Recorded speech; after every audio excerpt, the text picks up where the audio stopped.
Leviticus chapter 5. Now, if a person sins after he hears a public adjuration to testify when he is a witness, whether he has seen or otherwise known, if he does not tell it, then he will bear his guilt. Or if a person touches any unclean thing, whether a carcass or an unclean beast, or the carcass of unclean cattle, or a carcass of unclean swarming things, though it is hidden from him, and he is unclean, then he will be guilty. Or if he touches human uncleanness, of whatever sort his uncleanness might be, which he becomes unclean, and it is hidden from him, and then he comes to know it, he will be guilty. Or if a person swears thoughtlessly with his lips to do evil or to do good, in whatever matter a man may speak thoughtlessly with an oath, and it is hidden from him, and then he comes to know it, he will be guilty in one of these. So it shall be when he becomes guilty in one of these, that he shall confess that which he has sinned. He shall also bring his guilt offering to the Lord for the sin which he has committed, a female from the flock, a lamb or a goat as a sin offering. So the priest shall make atonement on his behalf for his sin. But if he cannot afford a lamb, then he shall bring to the Lord his guilt offering for that which he has sinned, 2 turtle doves or 2 young pigeons, one for a sin offering and the other for a burnt offering. He shall bring them to the priest, who shall offer first that which is for the sin offering, and shall nip its head at the front of its neck, but he shall not sever it. He should also sprinkle some of the blood of the sin offering on the side of the altar, while the rest of the blood shall be drained out at the base of the altar. It is a sin offering. The second he shall then prepare as a burnt offering according to the ordinance. So the priest shall make atonement on his behalf for his sin which he has committed, and it will be forgiven him. But if his means are insufficient for 2 turtle doves or 2 young pigeons, then for his offering, for that which he has sinned, he shall bring the 1/10 of an ephah of fine flour for a sin offering. He shall not put oil on it or place incense on it, for it is a sin offering. He shall bring it to the priest, and the priest shall take a handful of it as its memorial portion and offer it up in smoke on the altar with the offerings of the Lord by fire. It is a sin offering. So the priest shall make atonement for him concerning his sin which he has committed from one of these, and it will be forgiven him. Then the rest shall become the priest's, like the grain offering. Then the Lord spoke to Moses, saying, If a person acts unfaithfully and sins unintentionally against the Lord's holy things, then he shall bring his guilt offering to the Lord, a ram without defect from the flock, according to your valuation in silver by shekels, in terms of the shekel of the sanctuary, for a guilt offering. He shall make restitution for that which he has sinned against the holy thing, and shall add to it 1/5 part of it, and give it to the priest. The priest shall then make atonement for him with the ram of the guilt offering, and it will be forgiven him. Now if a person sins and does any of the things which the Lord has commanded not to be done, though he was unaware, still he is guilty and shall bear his punishment. He is then to bring to the priest a ram without defect from the flock, according to your valuation, for a guilt offering. So the priest shall make atonement for him concerning his error, in which he sinned unintentionally and did not know it, and it will be forgiven him. It is a guilt offering. He was certainly guilty before the Lord. Leviticus chapter 6. Then the Lord spoke to Moses, saying, When a person sins and acts unfaithfully against the Lord and deceives his companion in regard to a deposit or security entrusted to him, or through robbery, or if he has extorted from his companion, or has found what is lost and lied about it and sworn falsely, so that he sins in regard to any one of the things a man may do, then it shall be when he sins and becomes guilty that he shall restore what he took by robbery or by what he got by extortion, or the deposit which was entrusted to him, or the lost thing which he found, or anything which he swore falsely. He shall make restitution for it in full, and add to it 1/5 more. He shall give it to the one whom it belongs on the day he presents his guilt offering. Then he shall bring to the priest his guilt offering to the Lord, a ram without defect from the flock, according to your valuation, for a guilt offering. And the priest shall make atonement for him before the Lord, and he will be forgiven for any one of the things which he may have done to incur guilt.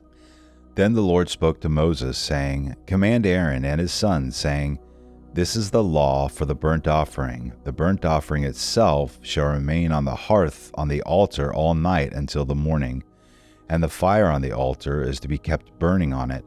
The priest is to put on his linen robe, and he shall put on undergarments next to his flesh, and he shall take up the ashes to which the fire reduces the burnt offering on the altar, and place them beside the altar. Then he shall take off his garments and put on other garments, and carry the ashes outside the camp to a clean place. The fire on the altar shall be kept burning on it. It shall not go out, but the priest shall burn wood on it every morning, and he shall lay out the burnt offering on it, and offer up in smoke the fat portions of the peace offerings on it. Fire shall be kept burning continually on the altar. It is not to go out. Now this is the law of the grain offering. The sons of Aaron shall present it before the Lord in front of the altar.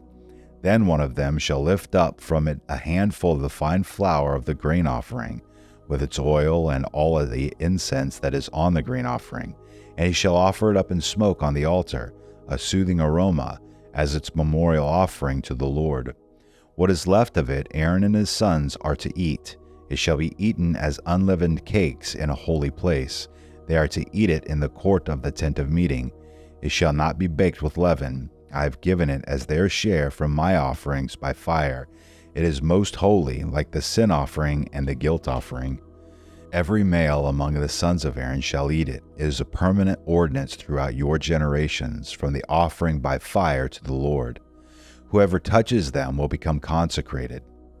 Then the Lord spoke to Moses, saying, This is the offering which Aaron and his sons are to present to the Lord on the day when he is anointed. The tenth of an ephah of fine flour as a regular grain offering, half of it in the morning and half of it in the evening. It shall be prepared with oil on a griddle. When it is well stirred, you shall bring it. You shall present the grain offering in baked pieces as a soothing aroma to the Lord. The anointed priest who will be in his place among his sons shall offer it.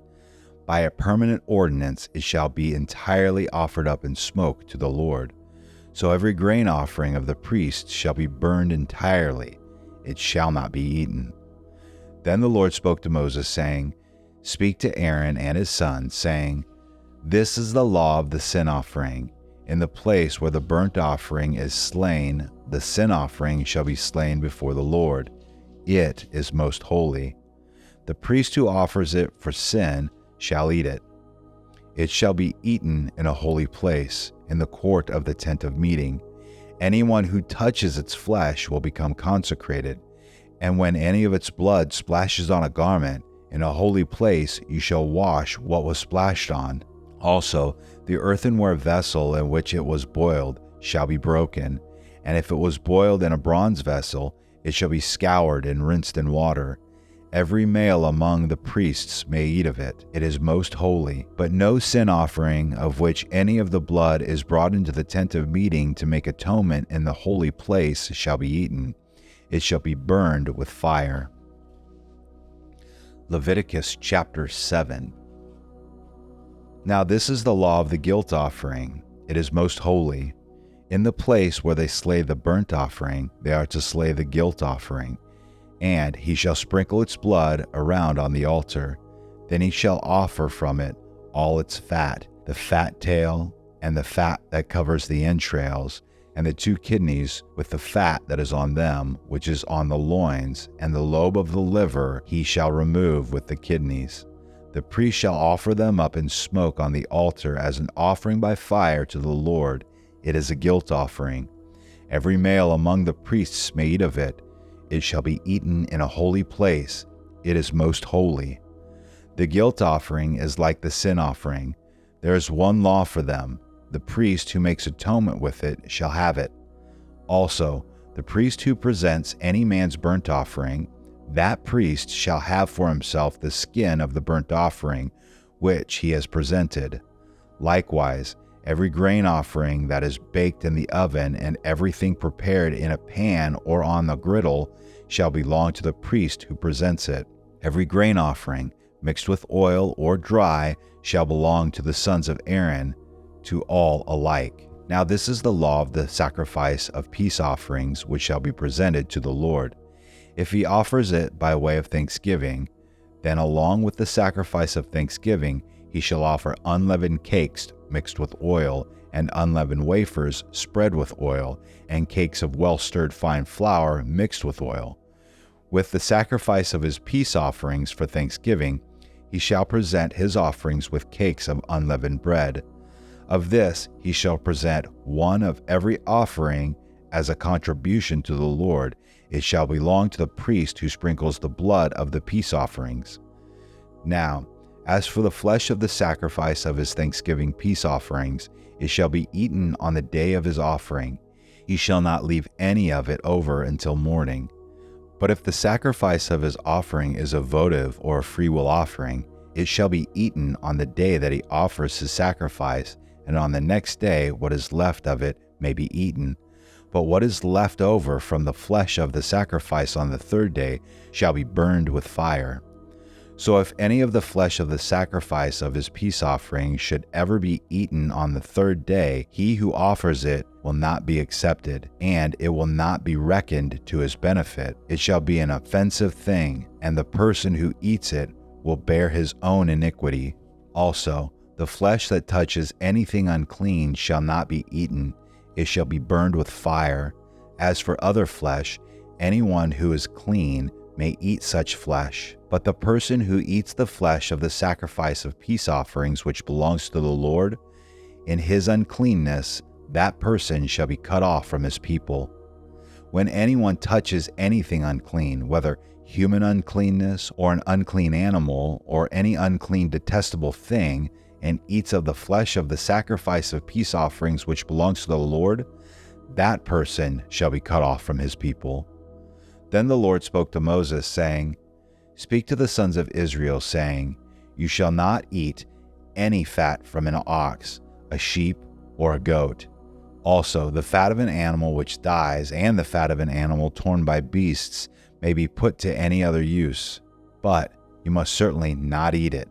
For whoever eats the fat of the animal from which an offering by fire is offered to the Lord, even the person who eats shall be cut off from his people. You are not to eat any blood, either of bird or animal, in any of your dwellings. Any person who eats any blood, even that person shall be cut off from his people. Then the Lord spoke to Moses, saying, Speak to the sons of Israel, saying, He who offers the sacrifice of his peace offering to the Lord shall bring his offering to the Lord from the sacrifice of his peace offerings. His own hands are to bring offerings by fire to the Lord. He shall bring the fat with the breast, and the breast may be presented as a wave offering before the Lord. The priest shall offer up the fat in smoke on the altar, but the breast shall belong to Aaron and his sons. You shall give the right thigh to the priest as the contribution from the sacrifices of your peace offerings. The one among the sons of Aaron who offers the blood of the peace offerings and the fat, the right thigh shall be his as his portion. For I have taken the breast of the wave offering and the thigh of the contribution from the sons of Israel from the sacrifices of their peace offerings, and have given them to Aaron the priest and to his sons as their due forever from the sons of Israel. This is that which is consecrated to Aaron, and that which is consecrated to his sons from the offerings by the fire to the Lord, in that day when he presented them to serve as priests to the Lord. These the Lord had commanded to be given them from the sons of Israel in the day that he anointed them. It is their due forever throughout their generations. This is the law of the burnt offering, the grain offering, and the sin offering, and the guilt offering, and the ordination offering, and the sacrifice of peace offerings, which the Lord commanded Moses at Mount Sinai in the day that he commanded the sons of Israel to present their offerings to the Lord in the wilderness of Sinai.